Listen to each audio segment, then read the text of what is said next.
Joining me on the line as he does most every Friday, except for last Friday when I was off because of a funeral and stuff. Ladies and gentlemen, Mike Reyes from Cinemablend.com is on the line. Hey, Mike, how are we doing? We're doing okay over here. It's a lot of irons in the fire. Kind of looking at things, just going, wow, like it's going fine. I like yesterday I called you and I'm like, hey, so tomorrow we cool to record. And you're like, oh yeah, should be fine. On the way in, I've got another movie to watch, another news story's dropped. I've got all this to do. It's crazy. Yeah, well, it's just that's the world of journalism. Sometimes a story drops and it's like, okay, we really need to get this out now before everyone else beats us to it, and then it means nothing. And I get it. What was the story this morning? Oh, damn, I'm really trying to think what that story was. I'm going to have to look for it because this is a very intriguing thing that I thought I would have remembered, but my goldfish memory is just patting us out here. Okay, well, you think about that. Let's get to movie reviews. We'll put this back into the movie news part of this. This is so funny. Oh, now I know what it is. What was it? Now I know what it is. What? So it was Chris Rock did I think he was recently in England at Royal Albert Hall doing a set for his Ego Death Tour. Yeah. And he continues to joke about, the after effects, like, oh, I got my hearing back. And then the two new things he had to say were, whoever said words hurt hasn't been punched in the face. And then basically said that he's still not going to talk about it, but he said he'd talk about it on Netflix. So you know what? Since you haven't been here in a while, I'm just going to keep jumping with this because there's been some wild developments with this whole thing. So you heard about Dave Chappelle, right? Yeah, I saw it. I put it up on our website. It was great. The guy almost had the perfect Goldberg spear. Yeah, like James. For people who don't know, Dave Chappelle was tackled during a set at the Hollywood Bowl, which Chris Rock just happened to be at. And it was this guy with a fake gun and a real knife apparently attached to it. Yeah. And then once, the mob of people from the crowd apparently chased him and were like beating up on him. And depending on who you talk to, Jamie Foxx was one of the people that was in that mob, but we don't know that. It was allegedly. But, Chris Rock makes a joke there. He's like, was that Will Smith? And then, it's this whole pattern of he's not going to talk about it, but he's going to make these jokes that sort of dance around the subject. I kind of feel like it's one of those things. He's not going to talk about it until he makes money off it. No, that's flat out what he said. He's like, I'm not going to talk about it unless I get paid. And I think what he probably is holding out for is a Netflix special. I think they should get him and Dave Chappelle together. Dave Chappelle's controversial, act and statements aside. He too was attacked on stage. They share that. And it would be, I would be interested to see what sort of conversation comes out of that, because it'll be funny, but at the same time it'll have the possibility to dig deep. So another thing that kind of fueled the whole will he talk about it soon thing was Chris Rock in another exchange with Dave Chappelle was like, Dave Chappelle was talking about, he's like, you got smacked by someone of some sort of repute. I was smacked by a guy that looked like a homeless man with leaves in his hair. And then Chris Rock says, and I'm going to edit this is basically self-editing because of, I get it, politeness. He's like, I got slapped by the softest man in hip hop or that ever rapped. But that word was replaced with something, was in place of something else. Yeah. Mike Reyes from Cinemablend.com. Joining me on the line. No, it's a fascinating story. And like you said, there are a lot of conversations that come out of this because you look at stand-ups, how often is there really no security right around there, Again, 3 live events. And no, and just that sort of lack of security. Yeah, I mean, you think about it and it's going to sound stupid, but there's a reason there's chicken wire at some bars. Yeah. I mean, really, if you start thinking about it. But anyways, that's neither here nor there, but it is a fascinating story, and as it goes, we'll keep up on it. And real quick, if you've never seen Dave Chappelle live, go do it. It's amazing. Yes, absolutely. I would love to do that. I'd love to see him and Chris Rock live just because of all the stuff I've heard. Did I ever tell you about seeing Dave Chappelle live? No. No, you haven't. Real quick, because we got to get to the movies. Dave Chappelle was he was here in Iowa, and it was like, they were trying not to say it was a political event because he was behind Yang, during the last presidential election. One, while I was standing in line, they were asking, are you voting for Yang? And I go, probably not. He's like, well, did anybody else bring you Dave Chappelle? And I go, should I base the leader of the free world on who brought me good entertainment? And the kid just... I do remember you saying that. But the funniest part of the whole night was at the very end when Dave Chappelle brought out Andrew Yang. He brings him out on... You had 3 great acts, including Dave Chappelle, and then they brought out Andrew Yang at the very end of it, and it couldn't have been more awkward. That was the big thing I remember of. It couldn't have been more awkward, where you had... It was really, really awkward having him out there. Awkward political events. Yeah. One of nature's greatest mysteries. Yeah, I know, right? So it was like you're laughing about all this stuff that Dave Chappelle's bringing up, and then it's like, okay, now, hey, this guy's going to talk about politics with you, and it's like, okay. And Andrew Yang, he just wasn't cool enough to be kind of like in an exchange with Dave Chappelle. I'm sure he's a smart human being and a wonderful person, but he just wasn't like Mike level on that same level as Dave, and I think that's what made it so awkward. So anyways, Mike Reyes from Cinemablend.com joins us every Friday on the show to talk about movies. Let's dive into movies and get to some of these reviews. Let's start with the Zac Efron thing, this Firestarter movie. It's Stephen King, right? Yes. So Firestarter is a remake of it was like in the 80s at some point. Here, you talk, I'll look it up. Yeah. Oh, damn, I was going to look it up, but okay. We're a good act here, ladies and gentlemen, but basically it is a remake of, well, I don't know if it's a remake so much as a readaptation 1984. of Stephen King's Firestarter. And the basic story is a young girl, Charlie McGee, played by Ryan Kiera Armstrong, has pyrokinetic abilities because of her parents, one of them being Zac Efron, being involved in a government experiment years before. And something happens where they've been living off the grid for so long, but they're found, and now they're being pursued because this shadowy organization obviously wants what they call the world's first superhero, like pure superhero, in their possession. How is it? It's good. Really? It's actually really good. Yeah, I mean, first off, I'm kind of sad that this is sad but also excited that this is another Universal experiment with sending it to theaters, but it's also streaming on Peacock Plus right now. It's good. Like, just the whole thing is, you look at the trailers to this, you even look at the poster, which is a riff on the old Drew Barrymore image where she's standing in front of the fire. You would probably think that this is going to be fire, action, but it's actually a lot slower and more methodical than I thought. It hooked me. I'm still amazed that, we're now in the daddy Zac Efron phase, which, by the way, for those of you wondering, it only took 3 minutes and 25 seconds until he shows off his abs. But if I remember correctly, that's the only time he shows them off. But still, like, who would have thought that we would be sitting here with Zac Efron in a Firestarter remake, and it's really good and, like, really dark. There's a scene with an animal kill that really disturbed me, and I see it, but it has a purpose to be in the movie. It's not just shocking people. There is an actual purpose to this. Is supposed to be like a lesson in responsibility for Charlie, the young girl who has the powers. Okay. And it's just, they do not let any character off the hook. It just has a really cool sense of morality and conspiracy. It's like, what if a Jason Bourne movie was a Stephen King story at the same time? Oh, that's interesting. And one more thing I will say about this, which was really funny. No lie, the movie begins on Peacock and it's like, Firestarter, brought to you by Hellman's Spicy Mayonnaise. And that was just perfect. Oh.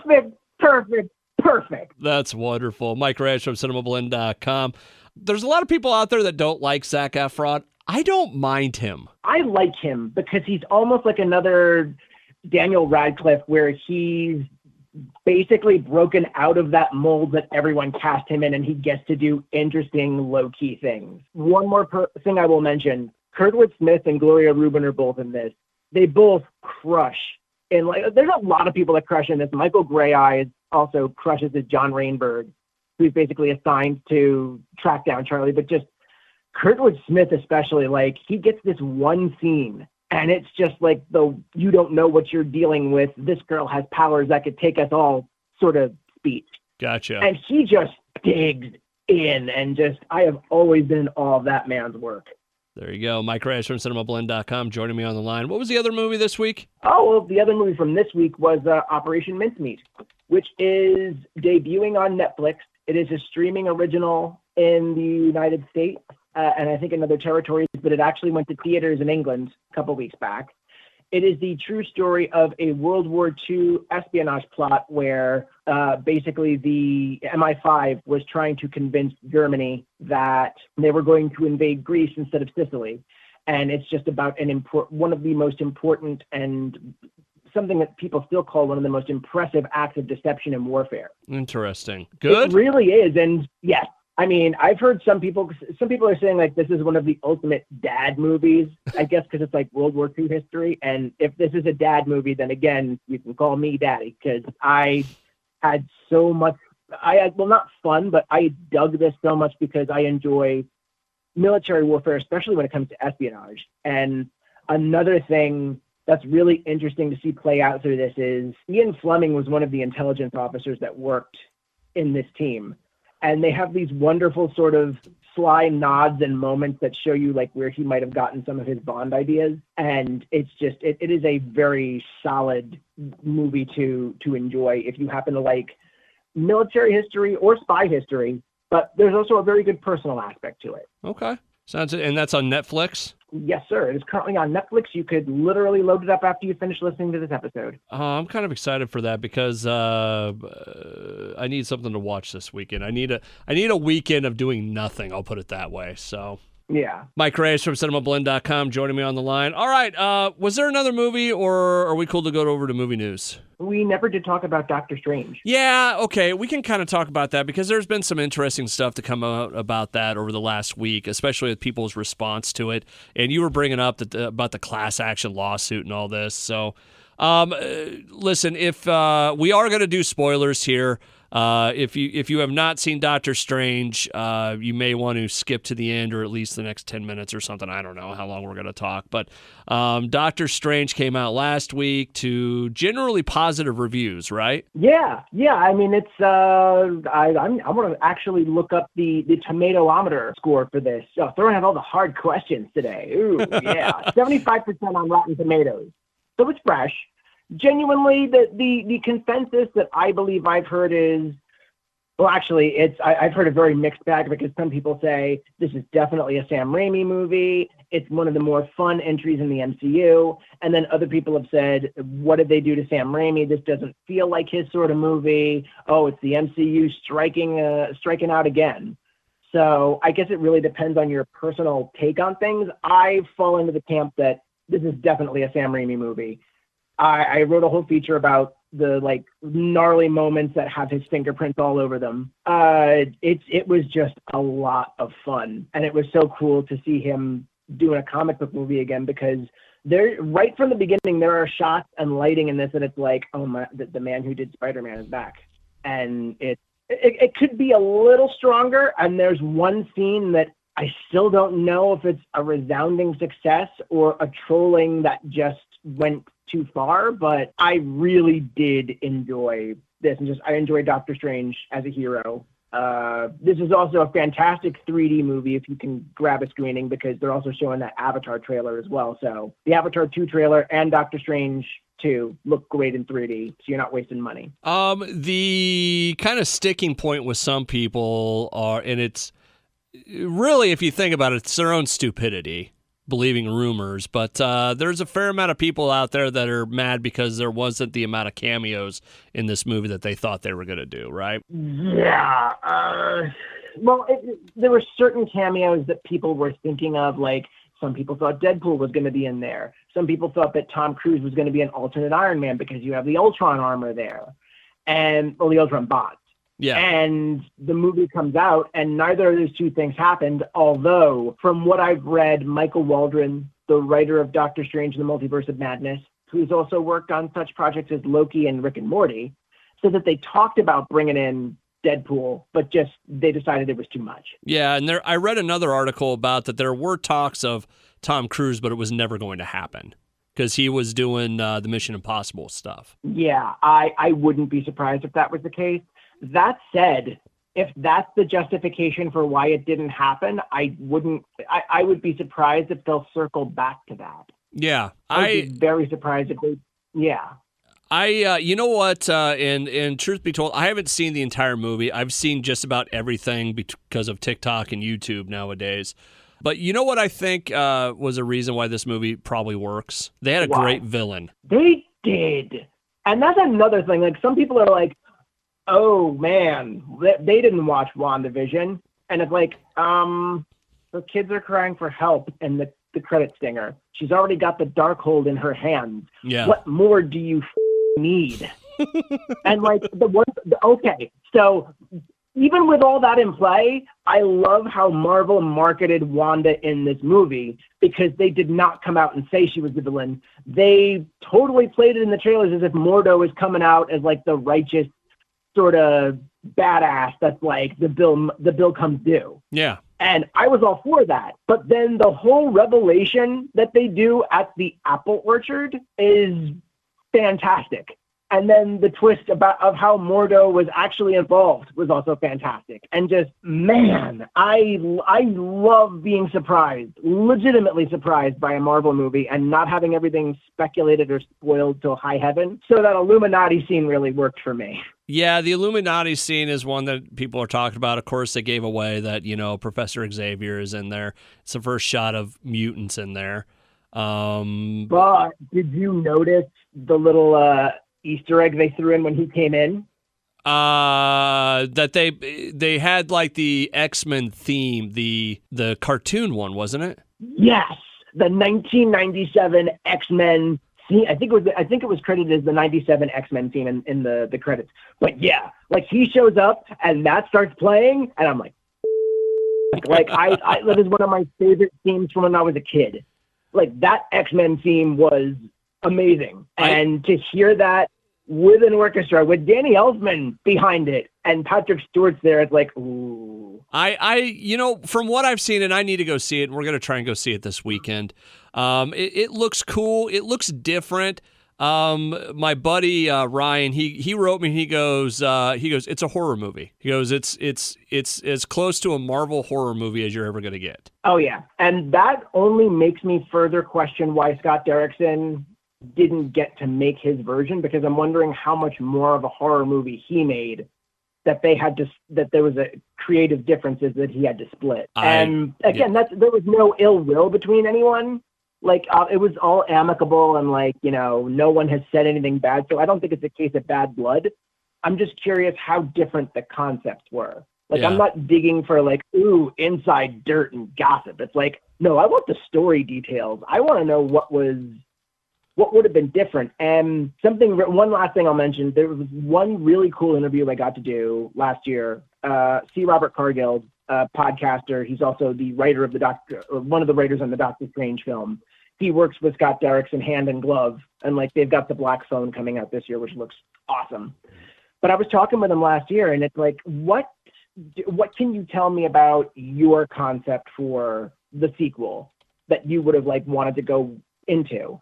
And one of the big things he mentioned, which I still think is a huge thread that needs to be followed up on, is he said the key thing was he wanted to continue to develop the friendship between Wong and Strange, because that was one of the things that really stuck out to him as the way forward with that story. And they do definitely keep Wong in, he's still, in the loop, and he's still very important.